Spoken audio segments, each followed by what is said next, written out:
नमस्कार दोस्तों मैं नवीन कुमार अपने चैनल लैंग्वेज ऑफ प्लैनेट्स में आपका स्वागत करता हूं। दोस्तों, बड़ी संख्या में लोग परेशान होते हैं कि मैं मेहनत करता हूं लेकिन मुझे मेहनत का रिजल्ट नहीं मिलता। मैं सब लोगों की इतनी मदद करता हूं लेकिन जब मुझे ज़रूरत पड़ती है तो कोई मेरी मदद नहीं करता। मेरी इतनी अच्छी क्वालिफ़िकेशन है फिर भी भाग्य साथ नहीं दे रहा है, मेरी नौकरी नहीं लग रही है। मैं अपने कारोबार में इतनी अच्छे मेहनत करता हूँ, इतना अच्छा मैंने लागत लगा रखी है, पैसा लगा रखा है, लेकिन फिर भी मेरा कारोबार तरक्की नहीं करता। तरह तरह की परेशानियाँ लोगों की होती हैं, लेकिन सभी परेशानियों के अगर पीछे हम देखें तो कहीं ना कहीं इंसान का भाग्य जुड़ा हुआ होता है।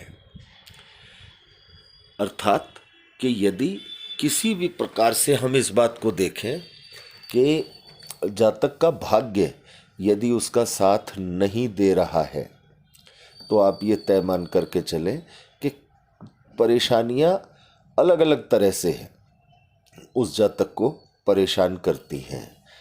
कोई भी काम वो शुरू करता है वो काम पूरा नहीं होता है। पैसा किसी को उधार दे देता है, पैसा वापस नहीं आता है।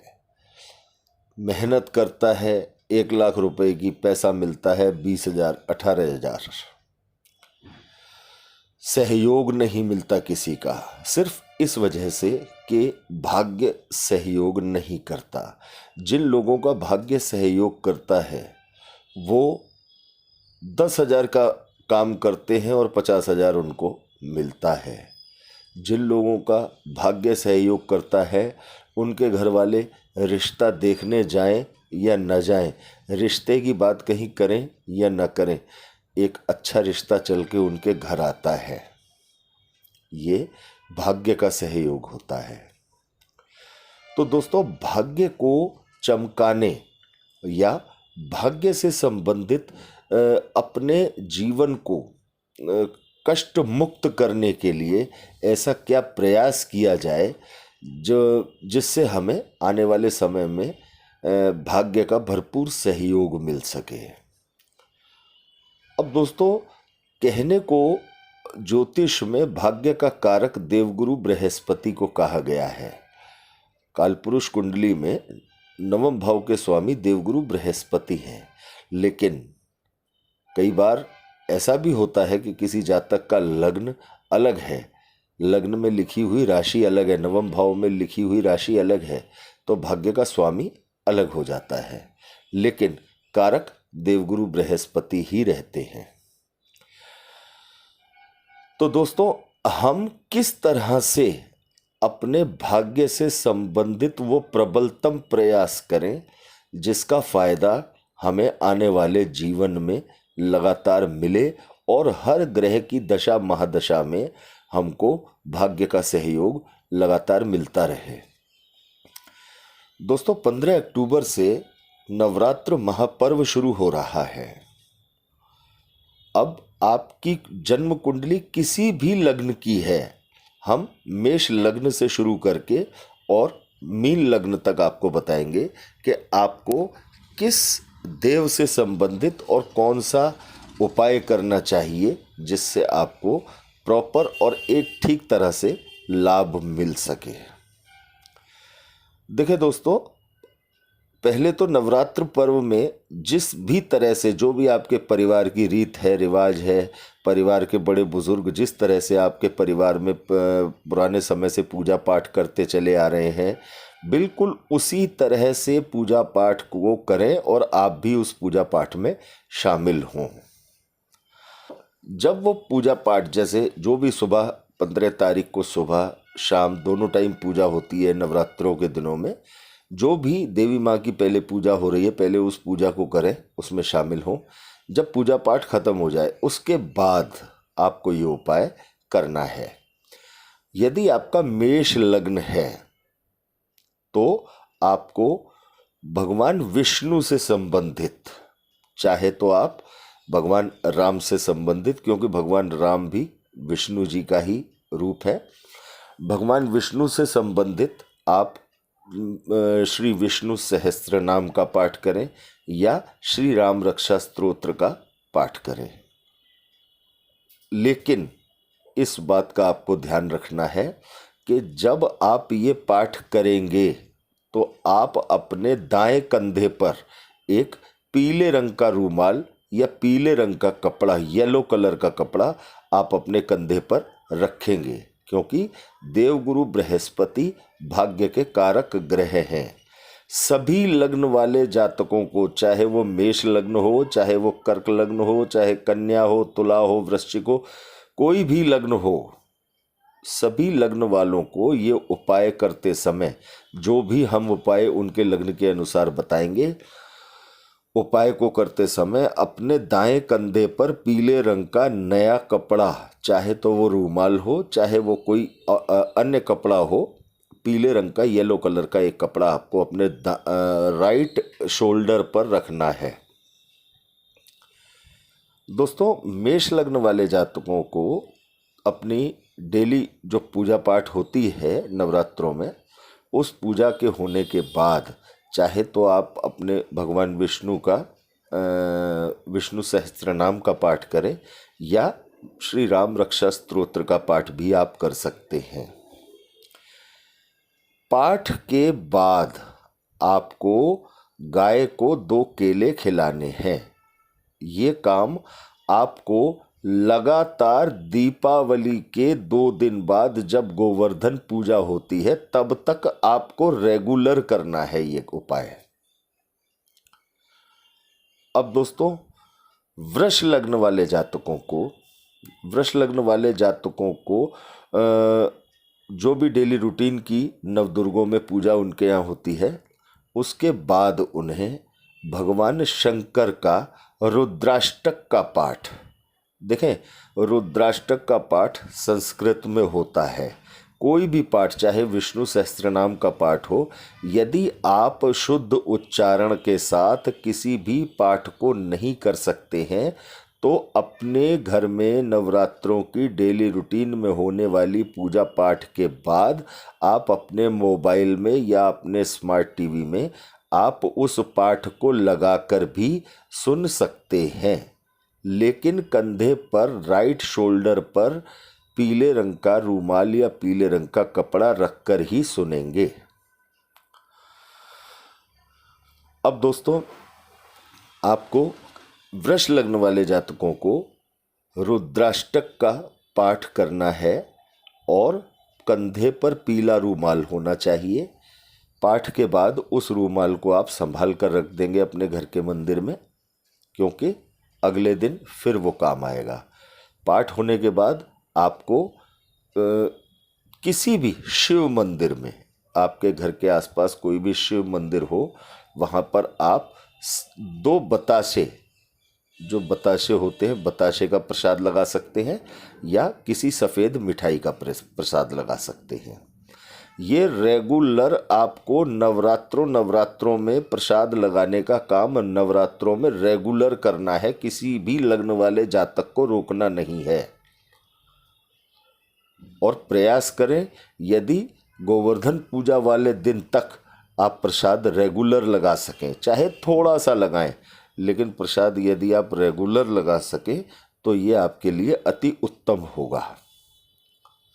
रुद्राष्टक का पाठ वृष लग्न वाले जातकों को करना है। बात करते हैं दोस्तों मिथुन लग्न वाले जातकों के बारे में। मिथुन लग्न वाले जातकों को शिव चालीसा का पाठ करना है।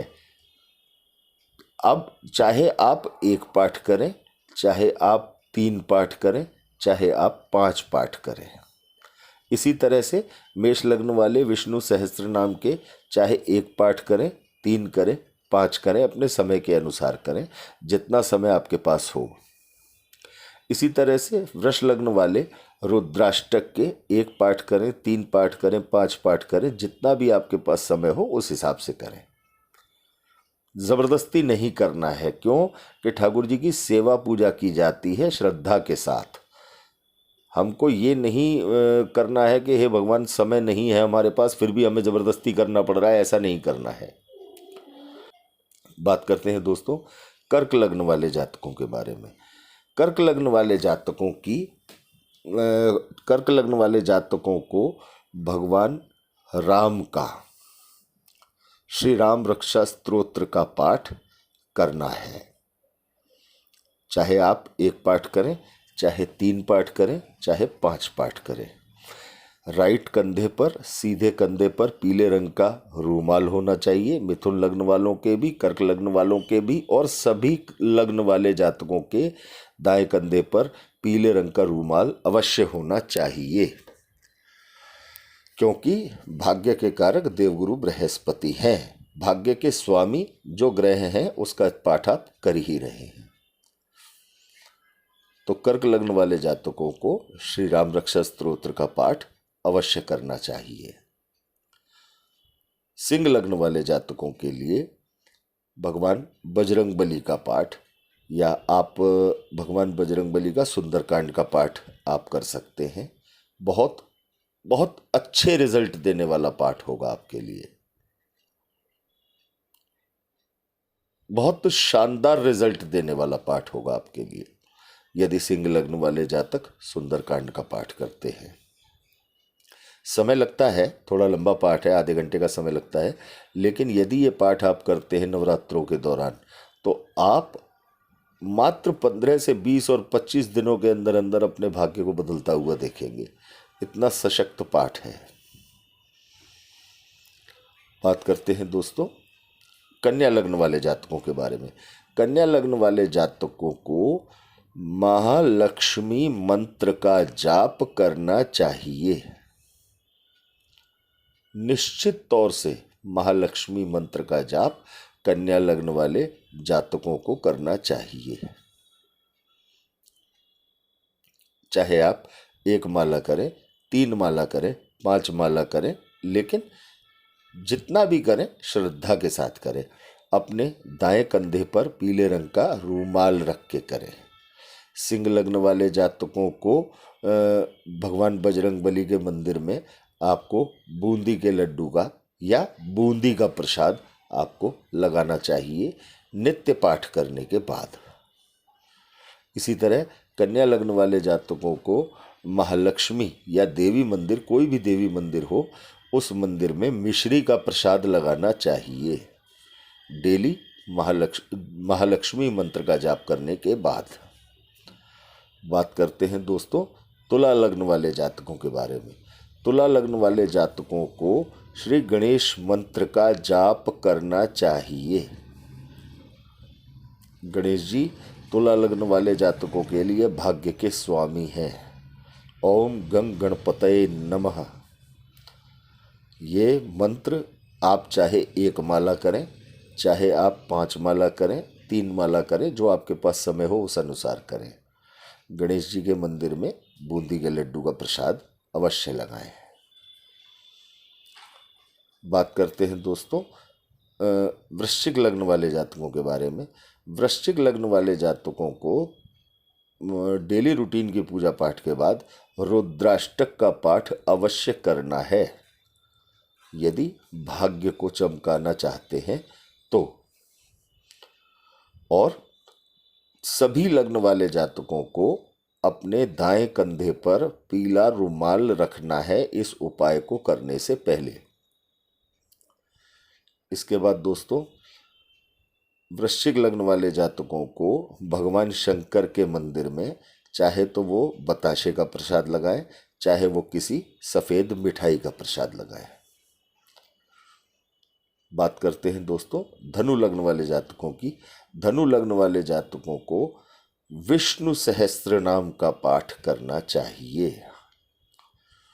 स्पेशली विष्णु सहस्त्र नाम का पाठ करें। भगवान नारायण के मंत्रों का जाप करें। ओम नमो भगवते वासुदेवाय।